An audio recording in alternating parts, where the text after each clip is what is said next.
Hi there, this is Steve Spurrier. You can join University of Florida Hall of Famer Shane Matthews and also the two-time SEC Player of the Year every weekday as he brings you all you need to know about the Florida Gators, including news, analysis, opinions, and some of the biggest names in sports. You can find him on Spotify, Apple Podcasts, Google Podcasts, or wherever you listen to your favorite podcasts. Or you can watch him live at 8 a.m. on Facebook, YouTube, or Twitter. Good morning. You're looking live at PodUp with Matthews in the morning from the Crime Prevention Security System Studios, large enough to serve you, small enough to care. I want to thank the head ball coach, Stephen Orr Spurrier, for our introduction today. I want to thank Seth Hart for filling in yesterday while I was out of town. Last minute out of town. JC's on the Titan MR hotline. You missed it last night. The Chiefs beat the Broncos. I didn't see one play. I did see I didn't see the ending, but I watched some college football, watched some baseball. Braves go down. First time the top four teams don't even make it to the championship series. But I don't know. JC, good morning on the Titan hotline. Did you happen to see the ending of the Houston-West Virginia game? Yes, I did. I absolutely did, and I was just amazed. You know, Dana Holgerson's team needs something good to happen, and it did. But the way they played defense on West Virginia's last possession, as the Mountaineers scored with 12 seconds left, trying to figure out what the safety was doing on that play that the West Virginia Mountaineers scored on was just a mystery of all things. But West Virginia, I mean, 2 plays later, they lose. So that's college football, man. Good for Houston. They needed that. But these are 2 teams that are just trying to, find their way through the Big 12. QB, I was watching those poor Braves last night. The hitting just disappeared for them. And the 4 teams that won over 100 games each, 404 games between them. They're gone on vacation. And they went 1-11 combined. 1-11 combined in the playoffs. That is stunning to me. But I tell you, it sets up for some interesting matchups, especially the battle in Texas. There are real feelings between Houston and Dallas or Texas. They do not like each other. They've had plenty of bench clearing incidents during the season between those 2 teams. And then you've got the Arizona Diamondbacks and the Phillies. And I find that to be really not what TV wanted, but what I want, because I'm going to be in Phoenix and I'll be going to game 4. So that's very exciting as a new Diamondback bandwagon member. Yep. Well, I mean, like I said, I don't know a damn person on their team, and the Phillies are a good baseball team. Philly, you could have a rematch of last year's World Series, right? Phillies Astros. Yes, you can. Lourdes Gurriel is my favorite Diamondback. Yes, you could have a rematch from last year. Bryce Harper, when he left the Washington Nationals, this is terrible timing for him. They won the World Series in 2019, and he left them in 2018 and signed with the Phillies in 2019. Then, of course, last year he played for the Phillies and lost in the World Series. And he's due. I think this could be a magic time for Philadelphia. I mean, just watching the Philly fans and watching the game there, you have to admit, even if you're not a baseball fan, that looked like a lot of fun. Did that look like a lot of fun to be there? And I actually watched the whole game. I couldn't believe I watched it. I watched the whole game. So on YouTube, brought to you by Quality Plumbing. Jim had asked, how has prep week gone? Heard there's been an increased energy and focus. Are we ready? I hope we're ready, Jim. I don't know. I mean, I read the same stuff you read or hear. JC on the Titan MR text line. We have a couple people here who want to know if you are still banned from Twitter. Yes, my account does not allow me to tweet, but I'm not tweeting anyway. I've resigned from the tweeting sphere, but I do get to read it. Like I said, I can read anything on there. I can follow anybody I want to see and read it. But what I will tell you is Shedeur Sanders makes $4.8 million. Arch Manning makes $2.8 million. Caleb Williams makes $2.7 million. Travis Hunter makes $2.3 million. J.J. McCarthy makes $1.4 million. And Spencer Rattler, the guy Florida is playing this weekend, is paid $1.4 million. For the guy, I think that's what our quarterback last year was making. Yeah, well, this guy who threw 4 interceptions last year in the fall 1.4 million. But watching Todd Ellis yesterday with you, and I thought that was a good interview. I got to say, he's not as bad as maybe some folks had thought. And I agree. No, he's playing. He's played great ever since he left the swamp last year. He's back to his days of Oklahoma, the way he's played there. But how about, so we'll see. How about this guy Arch Manning getting 2.8 million and Drake May gets 1.3, and Arch Manning, has he played yet? And then Shador Sanders is almost making $5 million in Colorado, man. It's it's man. It's nuts. I want to be an agent for some of these college kids, dude. That's maybe you should do that, JC. What a business, man. What a business. But no, I think South Carolina, Florida, I think you got a very even matchup here. That's why the line is so close. But I'd be surprised if one of the two teams separated themselves from the other in this game, QB. I think it's a close game. What do you think? Well, South Carolina's defense is very poor. I mean, statistically in both rushing and passing defense. And Ryan says here on the Titan More text line, Shane, if there's ever a week that Napier's going to let Mertz air it out, it would be this week. The Cocks are averaging giving up over 300 yards a game. I agree. Will Rogers threw for 487. Furman threw for 250. A couple big plays early to quiet the crowd would be nice, and then let the defense get after Rattler and bring home a much-needed road win. Yeah, so Rattler's played great. He's been sacked more than anybody in the league. They've had O-line issues. He's been sacked 23 times. They can't cover anybody. They're having trouble against the run.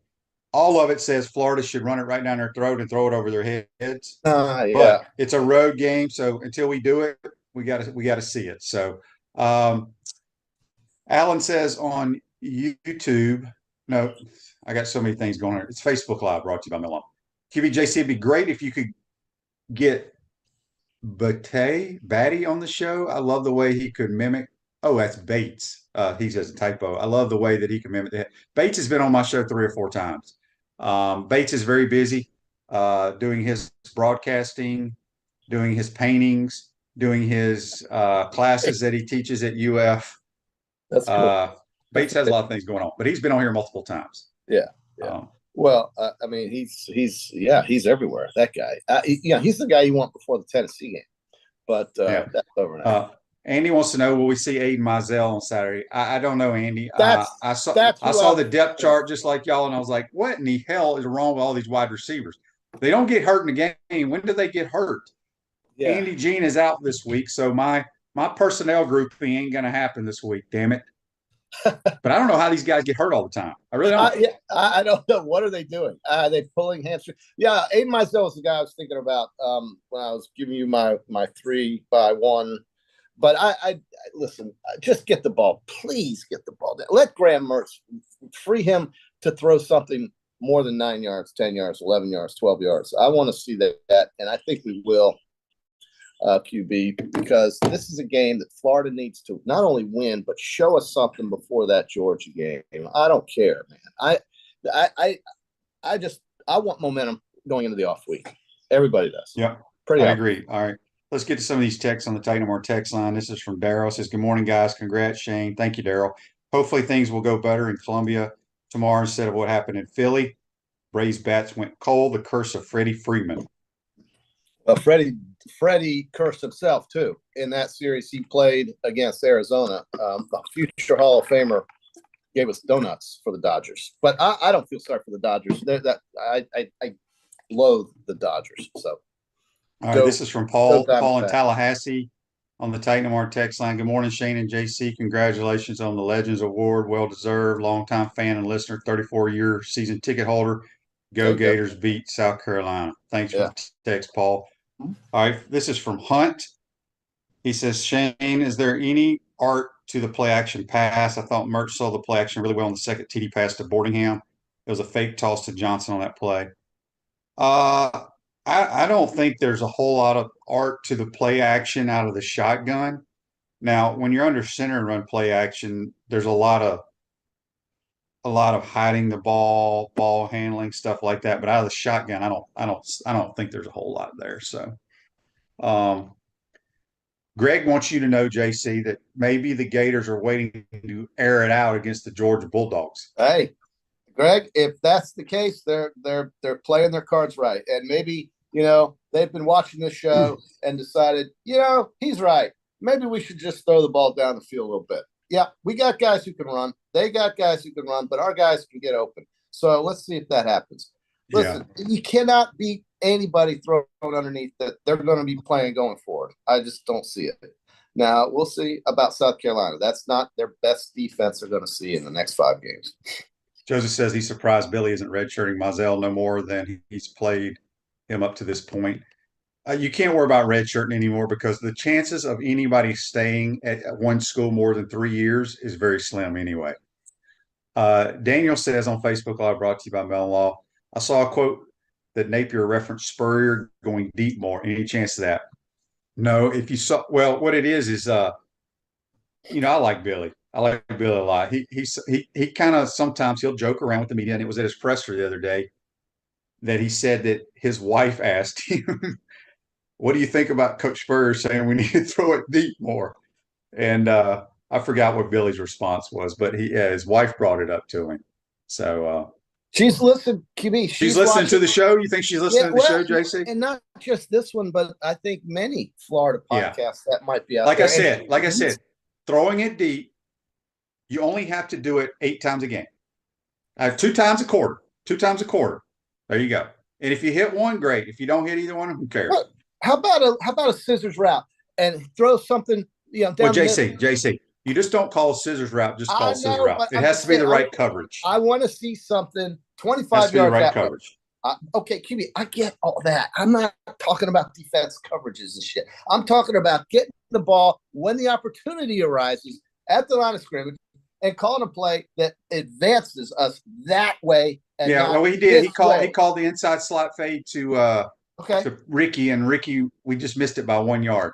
How many times did you do that? How many times? One time. Barone 71 on YouTube, brought to you by Quality Plumbing, says, oh, this is long. It's all about Major League Baseball, about the 1 and 2 seeds that earned those buys.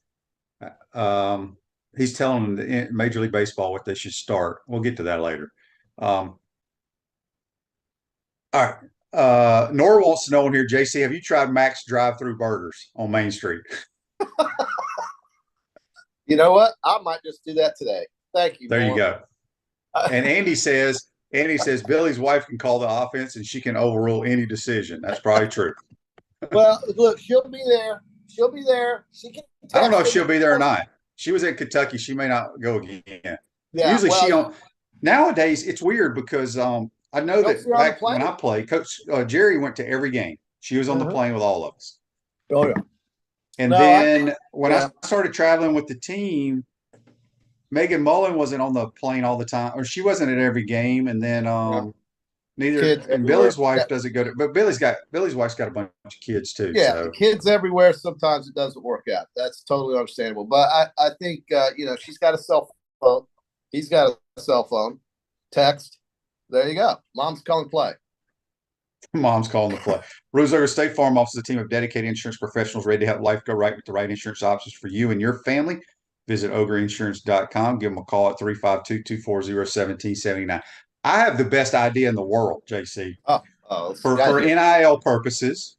Yeah. They're trying to get donations from, whatever school you're at. So, they do this for like spring games, but you could really raise some money, in my opinion. So the person that donates the most, or whoever donates, name goes into a hat. You pull that name out of the hat, and that person gets to call the first play of the game.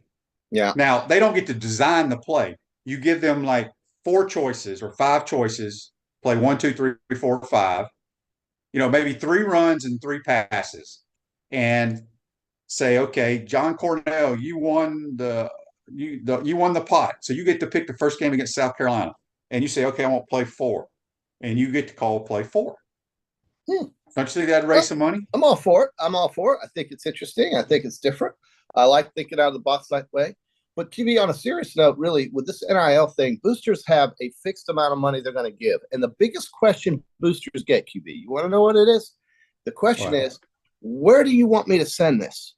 Because the problem Mark Stoops has, and people that bellyache about not paying enough players, is that the booster's going to either send it to the NIL or they're going to send it to the school. And if they don't send it to the school, guess who doesn't get it? The coaches, the team, the people that are involved in playing the games, but that are not just an individual, because boosters have that issue of, well, do I send it to NIL or do I send it to the university? Where do I send it? And that's a fixed amount of money a lot of times with boosters. And that can be a problem with this. And that's what I've heard from a lot of guys who give money to these programs. They go, no, absolutely, I don't know where absolutely. to send it. I don't know where to send it, dude. You got to tell me, because if I'm paying Peter, then I'm missing Paul over here. And that's the, so maybe you let me ask you this. Here and let me ask you this. There.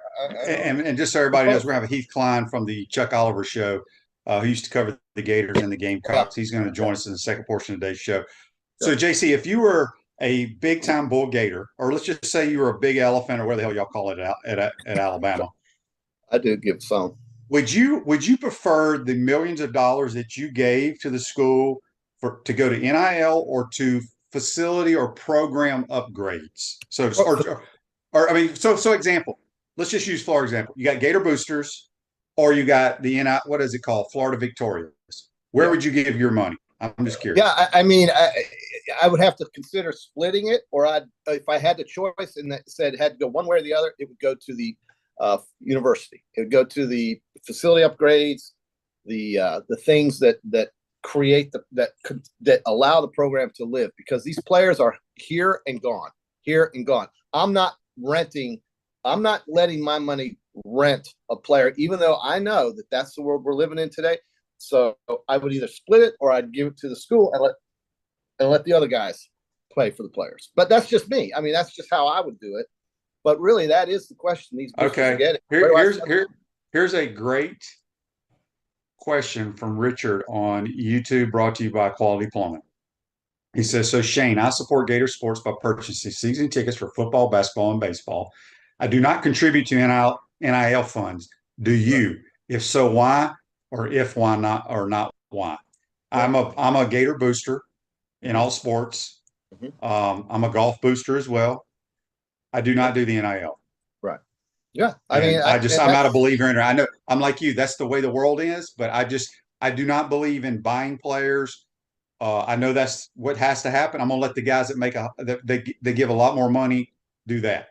And there's probably enough to go around, right? But the bottom line is that these kids are now part of the payroll. That is what is the reality of it, and we've got to figure that out. But not only, I think, well, that, and then you got to worry about your recruiting class coming in. They're technically not being paid, but are they being paid to stay committed? I mean, there is not enough money in the world for me to be a college football coach with all the mess you got to put up with now. There's not. It's a different landscape. There's no doubt about it. But, I don't think the product suffers at all. I don't think the product is suffering, QB. The games are still being watched. We're number 2 behind the NFL in viewership on television. That is a fact. And so the games still go. Look, we're going to have a 12-game playoff, 12-team playoff next year. This year would have been a great thing for that with all the teams that are involved right now. But we're still going to have a lot of interest. I think everybody's talking about the game of the century is Washington and Oregon. When was the last time? When was the last time we talked about a Pac-12 game that was this anticipated between two teams that we really rarely watch anyway? I mean, unless they're playing somebody in the East. I have not seen one Washington Husky game yet. I haven't. They're a good team. They better. They are. Game day's out there at Washington for that game. It starts at 6 a.m. and they better have security out there because it's a mess out there right now. It's a mess. Well, listen, these schools are just different. I mean, they're just different. Their student bodies are different, but the bottom line is when you get on the football field and you're watching two teams play, that's really all you care about. By the way, I want to give a shout out to my man in Goshen, Mississippi, who waved to me the other day, taking his girls to Hickory Hills Golf Club with his Gator sweatshirt on. Bill Henderson of Goshen, Mississippi. Bill, was it a Goshen Gator or a Florida Gator sweatshirt? It was a Florida Gator. Bill is a Florida Gator fan. He watches this show religiously. I don't know if he tweets or texts or comes in. You can't follow him if he tweets, so that's your fault. I mean, if he watches, but he follows the Gators from Goshen, Mississippi, and he had a cart full of kids going to Hickory Hills Golf Course, And by God, he's watching. And Bill, thanks for viewing out of Goshen, Mississippi, home of the Goshen Gators, by the way, who lost to Van Cleve last week. Oh, that's not good. No. The Gators have Norris says here the Gators have played more true freshmen in every game than any other school in America. That is true. JC, let's go ahead and we got a lot to talk about, but we'll go ahead and get to our Peachland Dental.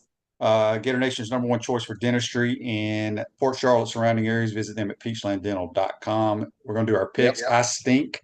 But JC, by the way, did you know there's another PGA Tour event going on this week? Yeah. What Sanderson was last week, wasn't it? Yeah, Sanderson was going on while I was in Mississippi. Oh, they've moved that from Annandale to the Jackson Country Club for some reason. I don't understand that, but you're right. You love Annandale. Oh, but this week you got the Shriners Children's Open in Summerlin, Nevada.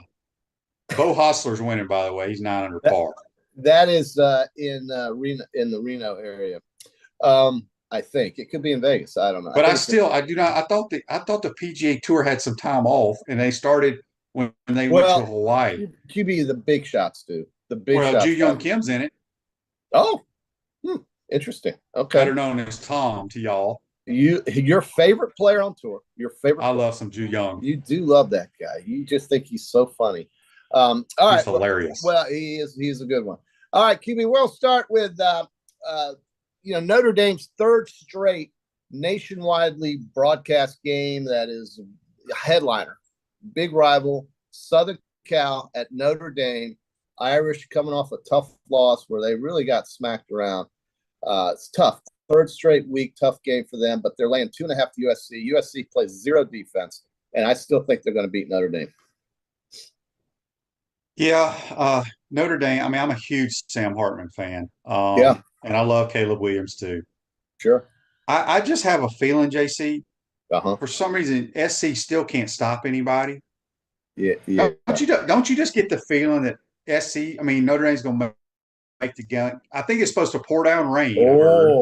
If that. Yeah, because I saw. You can't see this because you're not on Twitter, but I saw clips from USC's practice. How about USC was catching punts, and I think it was punts, and they had this equipment guy with a water gun squirting water all over the guy while he was trying to catch the punt because it's supposed to pour down rain. Oh, that's great. That is great. But don't you? I just visualized Notre Dame controlling the clock, running it right down their throats. Yeah. You made me change my mind now. But I like Lincoln Riley. I love Caleb Williams. I hate Notre Dame. I'm picking USC.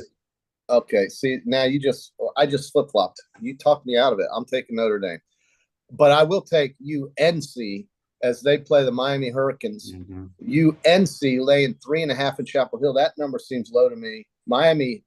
I mean, even if they had won against Georgia Tech, the fact that game went down to the last minute is glaring to me. That's not a team you struggle with, and they will struggle with North Carolina. Give me the Tar Heels -3.5. Yeah, I'm a big, North Carolina, Florida State, North Carolina, and Louisville can all end up the season undefeated. I know. So what happens? And then I don't know how they're going to see who plays in the ACC championship game. Maybe the Gators beat Florida State and knock them out. And you got Louisville, North Carolina. So anyway, I'm a huge Drake May guy. Yeah. I like what Carolina's doing. I think they roll the Canes. Yeah, I think so too. I think that's an easy one. We go out west. I'm throwing Oregon State in there because, again, this is a good football team that doesn't get a lot of conversation. But they're laying 3.5 at home against Chip Kelly and UCLA, and I love Oregon State. Jonathan Smith. I like them at home. I think UCLA's only got one loss, correct? Yeah, they are.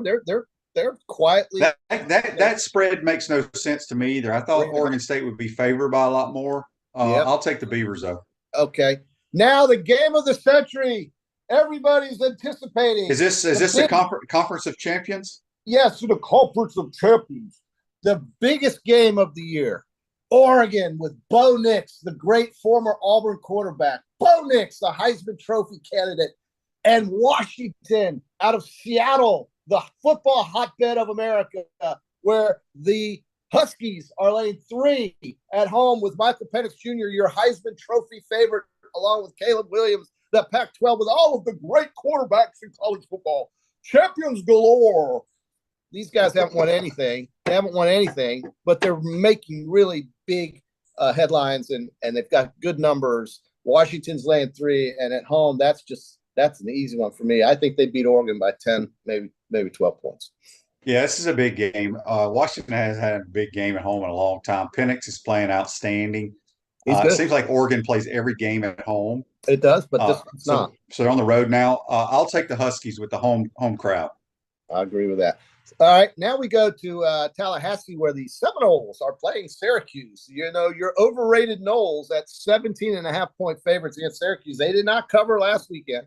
I don't think they covered last weekend. They did. They didn't. They did not.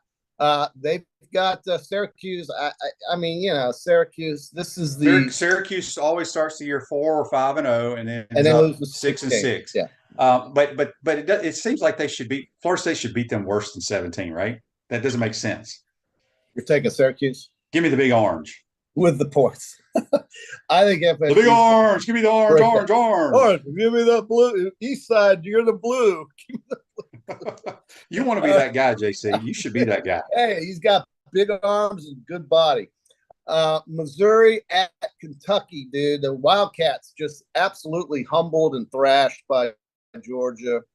We talked about that last week, that it wouldn't surprise us if that happened, and it did. And they're laying 2.5 at home against Missouri. I think Missouri is a team that will score, but they also allow a lot of points. But Kentucky's not a team that scores a lot of points through the air. They just run it. I think this is a close one, QB. I don't know which way to go here. This game and our game are make or break for whoever, both teams. I agree. You know, your season is going to go one way or the other if you win it. I'm going to lean.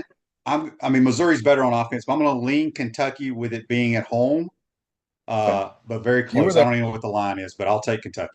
2.5, and I'm gonna join you with Kentucky. But it wouldn't surprise me to see Brady Cook throw it all over the yard.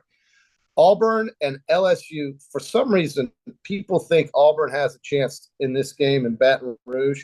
I still don't know how they score points. I still don't know what they're going to do to manufacture points. I know LSU struggle on defense, but they'll play better at home in that environment, and I think they cover easily against Auburn.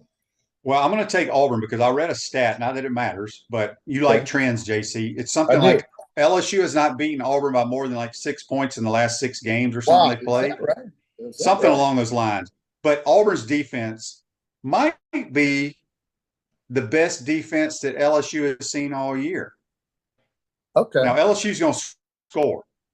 So I think Auburn can run the football in LSU.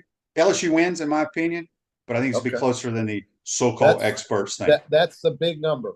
Well, QB, not only has Texas A&M lost 7 straight road games. That sounds familiar, doesn't it? Yeah. But John James Fisher has not defeated a ranked opponent on the road since 2016. That would be 7 years for a guy making $10 million who got an extension. What is A&M thinking? But that's what they did. And A&M is playing Tennessee coming off a bye week. 4th longest home winning streak in the country for Tennessee. And they're laying 3, and I got them. Well, Tennessee better win this game because if you look at the rest of their schedule, they may have a chance of not winning another game. I just think Max got really. I'm hoping last week. Because I just think Texas A&M is too physical for Tennessee. Quite honestly. Okay. Maybe James. John James. John James Fisher. Maybe he gets COVID or something and can't make the trip, and Bob Petrino is in charge. I'm sick and tired of the damn Aggies screwing me, but I hate Tennessee, and I just think they're so soft. I think A&M is going to hit them in the mouth. Okay, that's a good call. Max Johnson's got to play well, though. Arkansas at Alabama. Alabama's found some defense. That's blowout city. Blowout city. We're both agreeing with that. Arkansas they're not very good. They could still backdoor that 20-point line, though. Alabama has a tendency to just kind of relax in the second half if they're up big. Oh, and then finally we have another home game for Georgia as they're playing in Nashville. So the homestanding Bulldogs in Nashville against that team that plays there that I'm not going to mention anymore because my campaign is flailing. I'm trying to reinvigorate my campaign to get Vandy kicked out of the league. So we've got a home game for the Georgia Bulldogs in Nashville. And that is 31.5 points for the home team Bulldogs. That's a lot. I think this is another back door. I think Vandy's going to lose by 28. I'm going to take the home team. I'm going to take the Bulldogs against. I thought the game was in Vandy. It is. It's a home game for Georgia, dude. Oh, okay. Okay. Yeah, I'm going to take Vandy in that 22,000 seat stadium they got right now. That went right over your head. The home standing Bulldogs in Nashville. That went. Yeah, I was busy getting tweets that you can't get. I thought I was being clever and funny, and that just went right over your head. Yeah. All right. Florida finally at South Carolina getting 2.5. Well, give me. I'm taking the damn Gators. We got to win a game. It's time. It is time to win a game on the road. Can I have a score, please? 28-14. Nobody's going to kick field goals. 28-14. Wow. Okay. 27-24 for me. All right. There you go. All right. Pro games. You want the 3 pro games? Let's do them quick because we got Heath Klein waiting. Okay. Jacksonville -4 at home against Indy. Give me the Jags. They beat them by 10. I'll take the Jags, even though I think Gardner Minshew can keep it close. Great game in Tampa, +3.5 with the Lions rolling it. The Lions coming in. Oh, give me my Super Bowl NFC representative. I'm taking Jared Goff and the Lions. I'm going to take the home team getting 3.5. And then finally, San Francisco's laying 10 at Cleveland. Deshaun Watson is back. Cleveland's I don't care. I mean, you don't lay 10 on the road in the NFL, but I'm doing it with Brock Purdy. All right, I'm going to take Cleveland. QB, I'm doing Stop Children's Cancer today. I hope I see everybody out there that donated and is part of that great cause to stop children's cancer out at Hawkstone Country Club. Hope I see you out there. Watch the game. Have a good time. It's a great football weekend, and we'll talk about it on Monday. All right, that's JC Joyce on the Titan MR Hotline. Take a quick timeout. Come back. We'll have Heath Klein from the Chuck Oliver Show. We'll talk a little SEC football all around the country and obviously Gators and Gamecocks. You're watching and listening to PodUp with Matthews in the Morning from the Crime Prevention Security System Studios. We'll be right back. We want to take this moment to thank our sponsors who keep the show going and pay the bills. Our premium sponsors are Crime Prevention Security Systems, large enough to serve you, small enough to care. Titan MRI, Gainesville's only locally owned and operated MRI facility. Meldon Law, the only official injury and accident law attorneys of the Florida Gators. Peachland Dental, Gator Nation's first choice for dentistry in Port Charlotte. QC Kinetics, live pain-free with QC Kinetics. Campus USA, put some star power to work in your financial life with Campus USA Credit Union. Dave & Buster's, eat, drink, play, watch. Our gridiron sponsors are Auto ER, UF Bookstores, Silverback Concrete, Ruse Ogre State Farm Insurance, Radware, F45, Quality Plumbing. Our touchdown sponsors are Adams Ribs, Gator Dominoes, Celebrate Primary Care, Gator Bait Media, Okido America, Style Cuts, Ironwood Golf Course, Big Mills Cheesesteak, McDonald's of Gainesville, 84 Lumber, Dowling Signs, Baker Sporting Goods, Silver Q Billiards and Sports Bar. If you're interested in promoting your business on the show, call Freddie at 352-284-3733. If you like what we're doing here, make sure to follow us and support the businesses that support us. Thursday, November the 16th, come celebrate the release of our Spurrier's Gridiron Grill, Lugo's Risky Rum. This exclusive release features a special spread of our farm-to-table food, rum cocktails, raffles, and a meet and greet with me. Each ticket includes a bottle of Spurrier's Single Barrel Select Risky Rum. And I'll sign the bottle if you'd like. So get your ticket before they sell out at spurriers.com. Welcome back to the Crime Prevention Security System Studios, large enough to serve you, small enough to care. Silverback Concrete's a family-led team of heavy concrete specialists that build commercial structures with unrivaled quality. Silverback Concrete, you stand on it, we stand by it. And go back to the Titan MR Hotline, and we're joined by a guy who used to cover the Gators in Gainesville, then the Gamecocks, and now he's gone big time. He's the producer of the Chuck Oliver Show, Heath Klein in Atlanta. Good morning, Heath. How you doing, buddy? Hey, Shane. How you doing, man? Doing well. Appreciate you getting up this morning and coming on the program. Before we jump into South Carolina and Gainesville and the Gators, I just want to get your thoughts just around the country. Anything surprised you? A team kind of jump out of nowhere that surprised Heath Klein this year? Oh, geez, you know what? There's a couple, I guess, that are a little surprising this year. I think I believe that Washington was going to be good. I'm not sure I believe they were going to be this good. And maybe this weekend they'll lose and that'll fall back. But if you looked at their schedule, they have a lot of games that at least going into the year felt like they could be toss-ups. And then some things have happened, like a Michigan State maybe could have been a toss-up. And then that's when the Mel Tucker thing happened. And so it kind of turned into a slaughter. And Boise State turned out to be a lot worse than I think maybe some people thought they would be. So I knew they'd be good. I don't know I would have believed that they would be undefeated right now. If you had told me Washington was going to be this, I might have been surprised a little bit. And you know what? I got to admit, I'm surprised by North Carolina too, Shane. I did not think North Carolina was going to open the year 9-0. But if you look, if they beat Miami, they're opening the year 9-0. And Mac Brown's team just had no defense last year. And so the fact that they looked like they did that night against South Carolina, and that they have sustained it, that they have not proceeded to give it back with a sloppy week, that surprises me a little bit too. Yes, let's just stay in the ACC for a minute. If Florida State ends the year undefeated, North Carolina undefeated, and Louisville undefeated, they're going to go to rankings or whatever to see who plays in the ACC championship game? Yeah, it's kind of a complicated thing, but yeah, these are the wrong teams because they don't play each other. So yeah, it's going to wind up if all three of them run the table, it's going to get interesting. Yeah, it's funny you mentioned Louisville because that's one, again, also undefeated. A lot of people wouldn't have guessed. What's interesting, Shane, is I was out in Vegas and at the Circa in downtown Vegas, they had 24 teams that they offered the chance to go 12-0, and you could bet the odds on them to go 12-0 or not. Obviously the odds are juiced to no because most teams don't go 12-0. But one of the teams on the list was Louisville, and that was where it kind of got my attention a little bit. I'm like, wait a minute, really? Because it just Vegas isn't offering layups. It doesn't matter how good it is; they're not offering layups. And so I looked at their schedule and I realized I'm like, wow, they're right. There's not a single game here that you say there's no way Louisville can win. And I Shane, you're an offensive guy. I'm sure you like Brom and what he does too. He's just a terrific coach. I don't know if he's a great head coach. We'll have to see what the recruiting and everything else for ACC. That remains to be seen. But he's off to a good start. But as an offensive guy, I love what he does. So I was like, hey man, Louisville might have something here, and that's a team that I wouldn't want to count on the idea they're going to lose. I think one of the other two teams will lose and solve this problem, but I wouldn't count on Louisville, not because I think they're unbeatable, but just look at that schedule. There's not a game they can't win.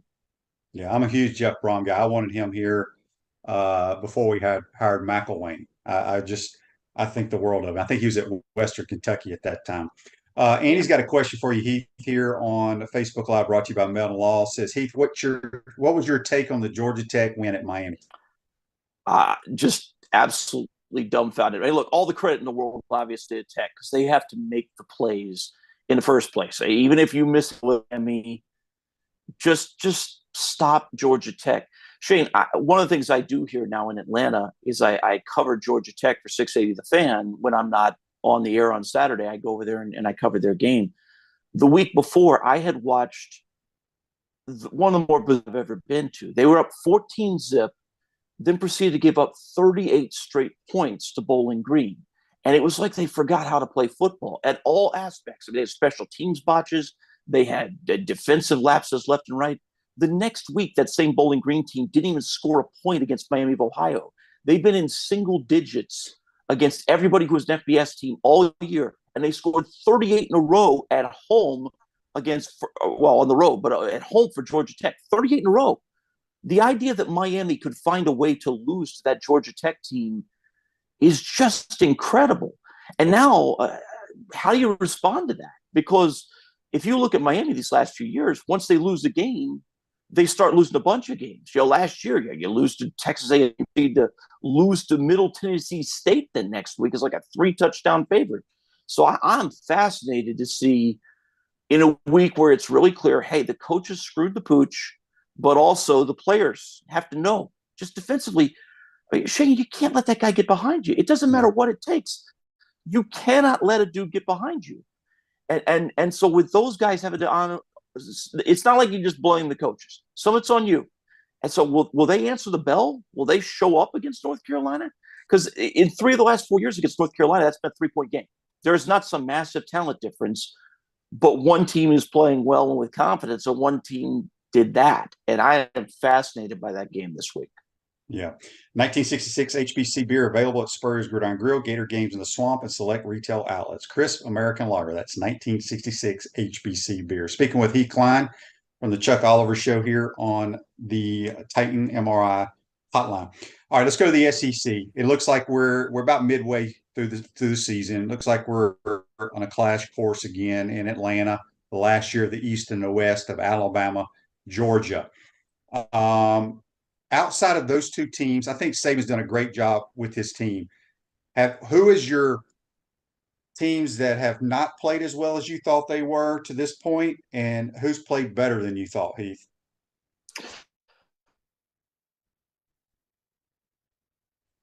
It's one thing for the defense not to be good. It's another for the defense to just be rancid. And when you do something, any program that's played more than 100 years of football, to find a way to be that you give up more yards than the program ever has in a game, that gets your attention. And so I'm surprised they are.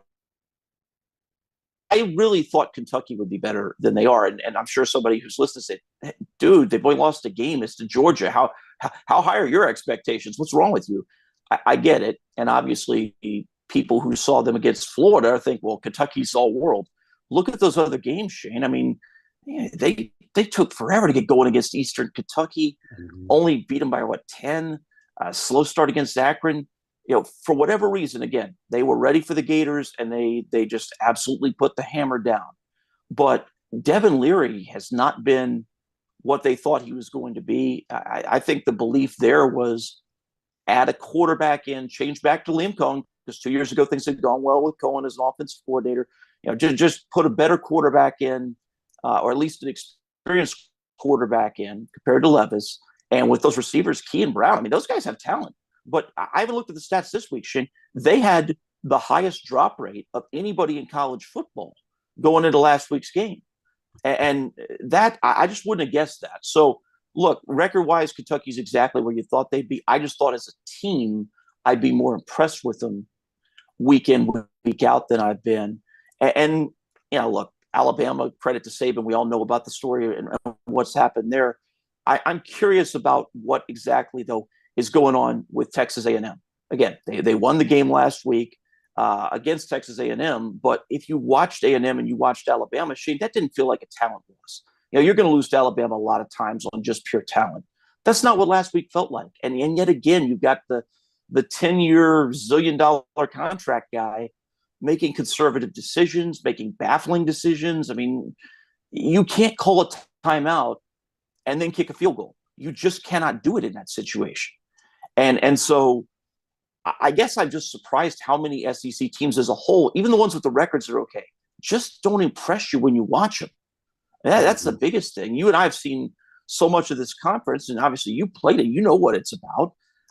Normally, even a team that might be 8-4, you look at them and you say, hey, man, put them in the ACC. They might be 10-2. Right. I don't say that this year, and that's a really weird feeling. Yeah, it is. We got a text on the Titan MR text line from Alan in Atlanta. He says, we'll get South Carolina's best shot on Saturday. We embarrassed them last year, and they were able to push Georgia around for a half. Gators better be ready to play best game of the season so far.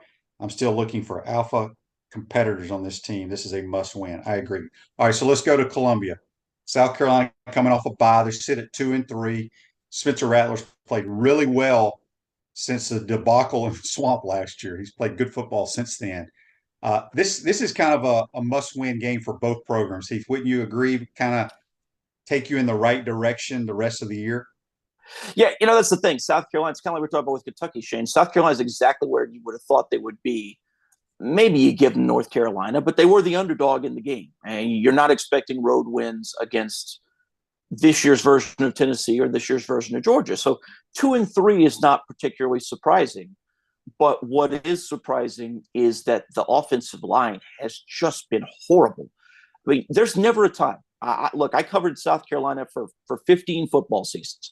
There is never a time where anybody said the strength of that team was their offensive line, where people even very often would have said it's an above average offensive line. Spurrier had a run there where they were at least okay. But even then, nobody said, go back and look. They weren't having linemen drafted off that line very often. A couple, but not many. nobody ever said, wow, the Gamecocks just maul you with that big offensive line. So it's not like the standard's that high, but this bunch has been way below standard. And you mentioned Rattler has played out of his mind. You wonder what he could do if he actually had blocking, had an offensive line.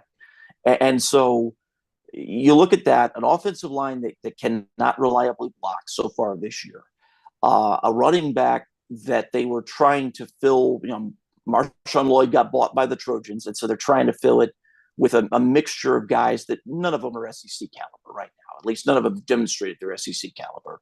I mean, for Pete's sake, DeCarrion Joyner at the start of the year, you're talking about a guy who began his career as a quarterback, then was over at receiver. They're trying to play him at tailback. I mean, that's bless the kid. He works hard, he tries, and he can run a little bit, but he's not a running back.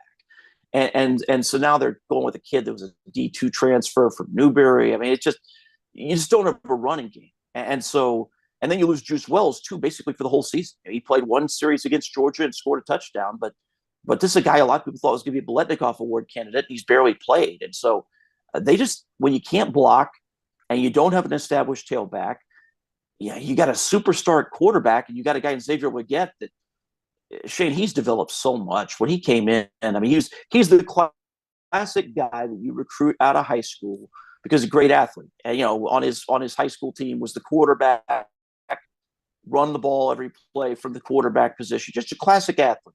But he had hands for feet when he started. I mean, it was our feet for hands, I should say, when he started. It's taken him so long, but he's turned into a real stud. You just look at this team, you say, man, if they had him and they had Wells together, boy, they could have something. But it's just hard to know. I mean, supposedly they've gotten healthier during the bye week. Supposedly they've got some linemen that are freshmen that are coming on, and maybe they'll continue to get better. Maybe, but it's just hard to know what this team is on the offense, other than a couple of guys that you can count on. I mean, the level. Here's a quick trivia thing for you, Shane. You might know it, but last quarterback drafted from the Gamecocks. Any idea?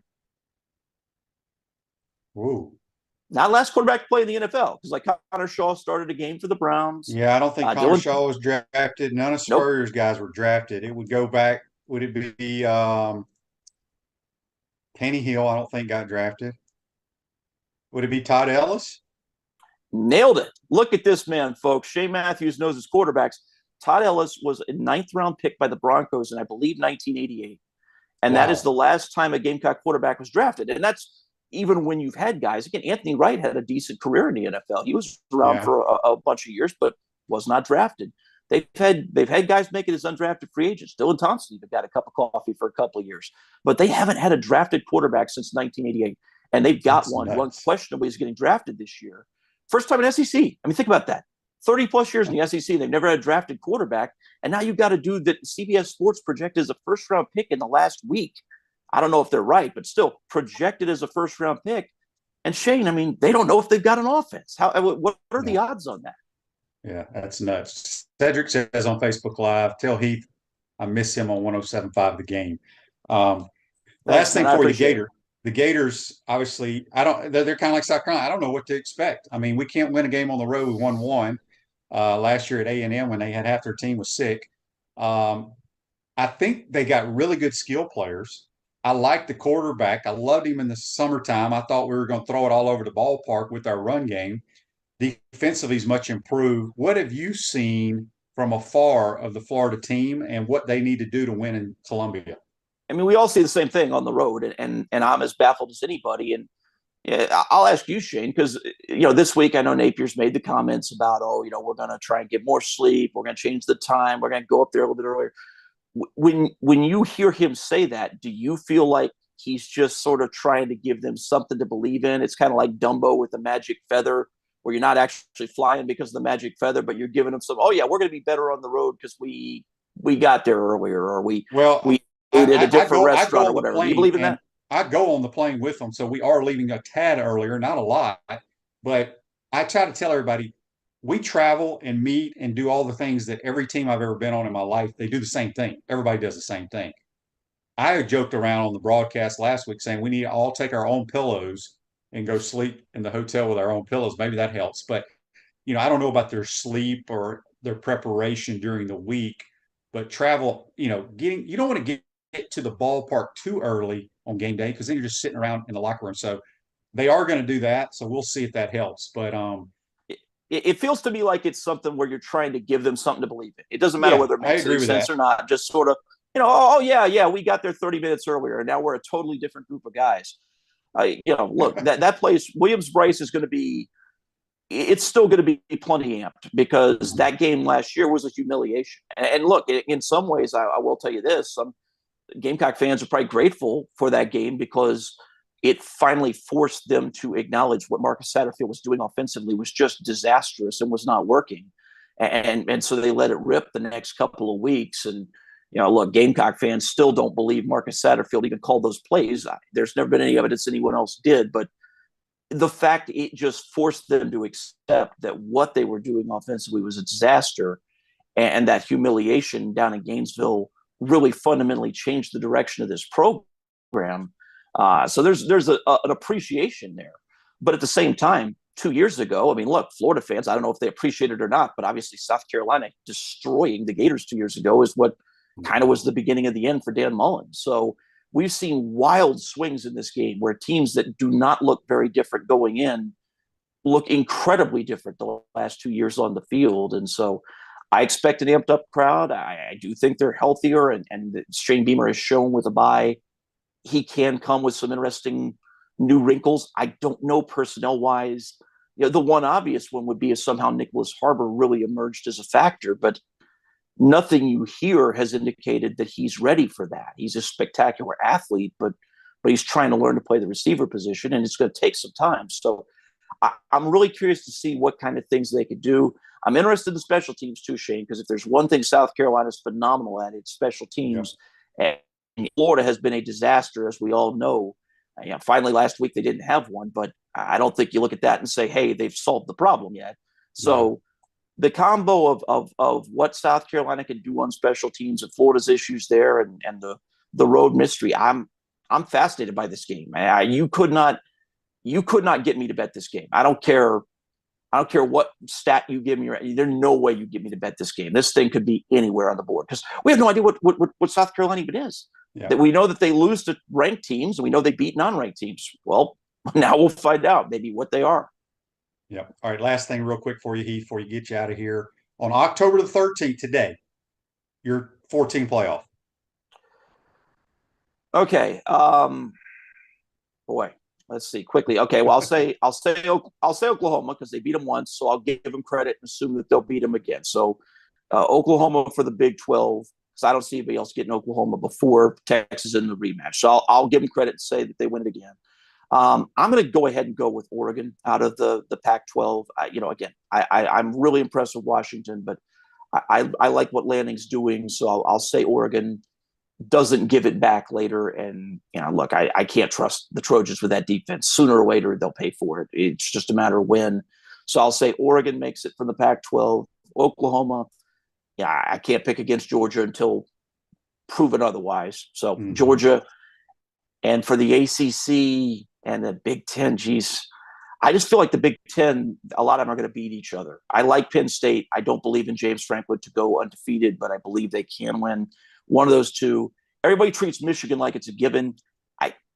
And maybe it is. Some people are convinced they're the best team in the country. I've heard NFL say that they're going to have 15 guys drafted.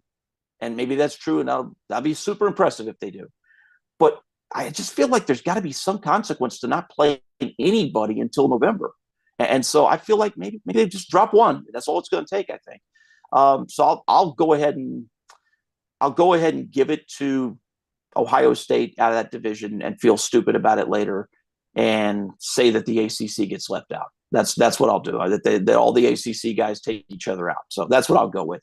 And FSU people are going to say, "You idiot!" FSU, they could lose in Gainesville. They have not been that impressive since their opening day against LSU. No, because look, you hear that Travis might have a little bit of an issue with the shoulder too. They haven't seen the best of the best in that conference because Clemson is not the best of the best. The LSU team, that's a great win. So if FSU is a one-loss champion and we do not have 4 undefeated champions, FSU is going to have a good hand of cards to play. I give them credit for that. With 2 SEC teams out of conference, they have a real good hand of cards to play. But the ratings, if you look at it, people like Kelly Ford's ratings, they're 10th. There's a lot of things about that FSU team that are not as good as the shiny resume says they are. I agree. Heath, let everybody know they can follow you on Twitter and check you out with Chuck Oliver and everything else you do. Yeah, it's Heath Radio on Twitter, Instagram, Threads. I don't know if they come up with something else. It'll be Heath Radio on there too. And then we do the Chuck Oliver Show every day in Gainesville. It's 2 to 4 on ESPN 850 there. And I guess they tell me it's 6 stations around the South. So we don't always air at the same time everywhere, but you can find it online, Southern Sports Today, or all different stations. It's in ESPN 104.5 in Baton Rouge and some other places. So that's that. And then I'm on in 6-8 Atlanta on Saturday mornings, 8 to 11, and to 1 on Sundays. And then, I might pop up during the week. Who knows? I'm easy to find. Just Heath Radio is probably your best bet. Good stuff as always. Appreciate your time, Heath. Have a great weekend, buddy.